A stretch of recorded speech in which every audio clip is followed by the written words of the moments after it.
I have chosen to prepare this presentation on working with non-monogamous relationships because it is an area about which I know little. This presentation will be in 3 parts. I propose first of all to consider some of the assumptions that are common concerning relationships in general, then to look specifically at ethical non-monogamy, and finally to focus on a few of the common issues that people in these relationships might bring to therapy. Western society has viewed monogamy as the most basic form of committed and intimate relationship, privileging it primarily through the institutions of marriage and more recently civil partnership. Normally, monogamy is assumed in the absence of any information to the contrary, and is the style of relating that is encouraged on most relationship education programs. However, it may be that monogamy is less common than we suppose. Some cultures permit or encourage polygamy, that is, marrying multiple spouses, polygamy, or one man with more than one wife, and polyandry, or one woman with more than one husband.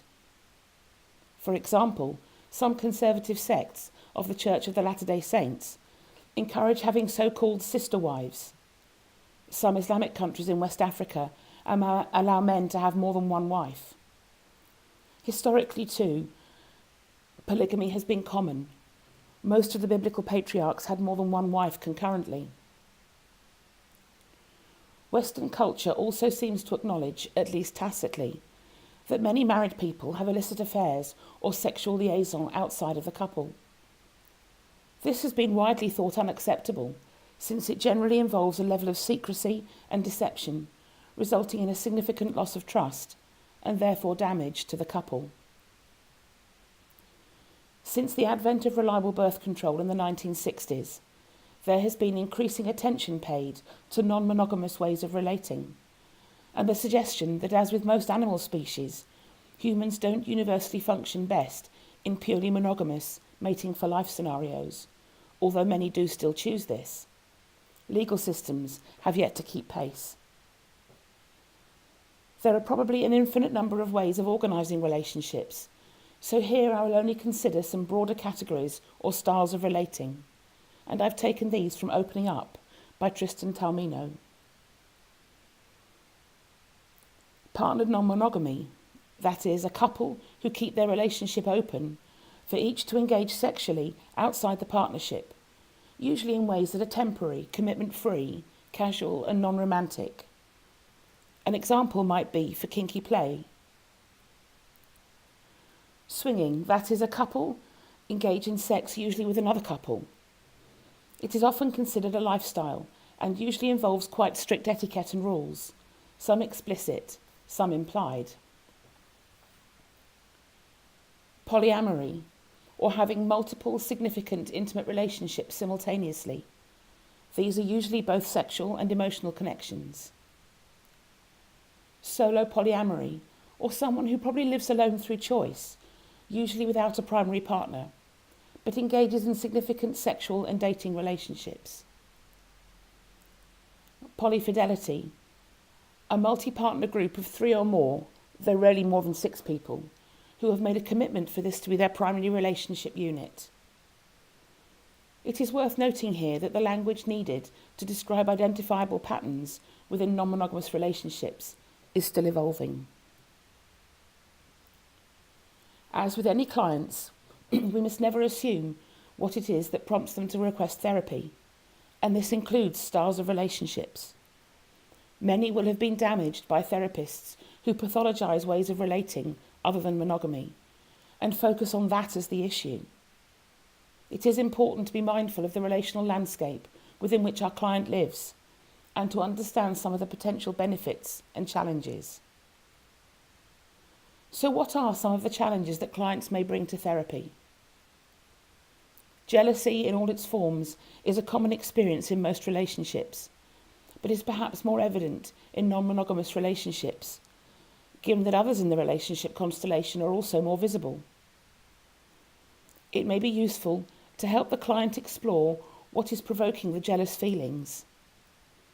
Envy that others can spend time that they wish was theirs. Fear of feeling excluded or being left out or of being superseded.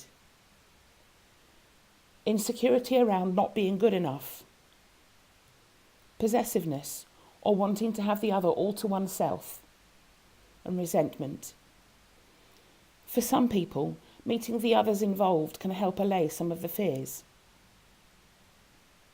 Almost the opposite to jealousy is compersion, another new concept which the Urban Dictionary describes as taking pleasure or joy in the action of your partner engaging in a similar romantic or sexual relationship with another person. Communication difficulties, again, are common in most relationships.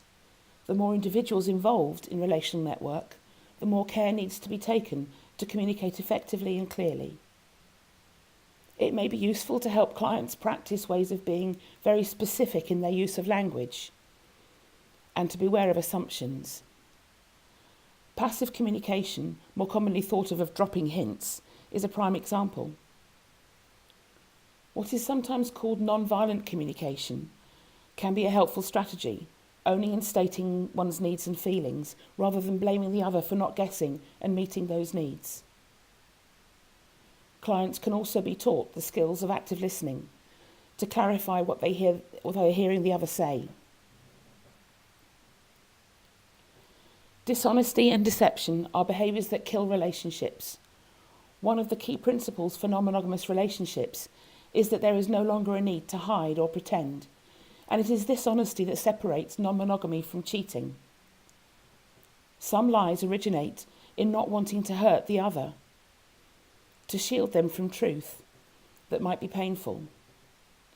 However, it is rarely the case that lies hurt less than the truth. Shame around having needs can also lead to a lack of honesty, something which the therapeutic environment can help address. Well-defined boundaries are crucial for individuals and for relationships. Each person needs to be clear what is theirs and what belongs to someone else. Not just things, but feelings, information, opinions, thoughts, and even bodies. Again, the more complex the relational structure, the more importance this assumes. Healthy relationships understand the need for compromise, but clarity about what is acceptable or otherwise is fundamental. Clear boundaries may give rise to rules or agreements between those involved, but can be problematic if set unilaterally. All those involved need to assent. Consent, both given and received, is a particular application of boundaries and is fundamental for any relationship.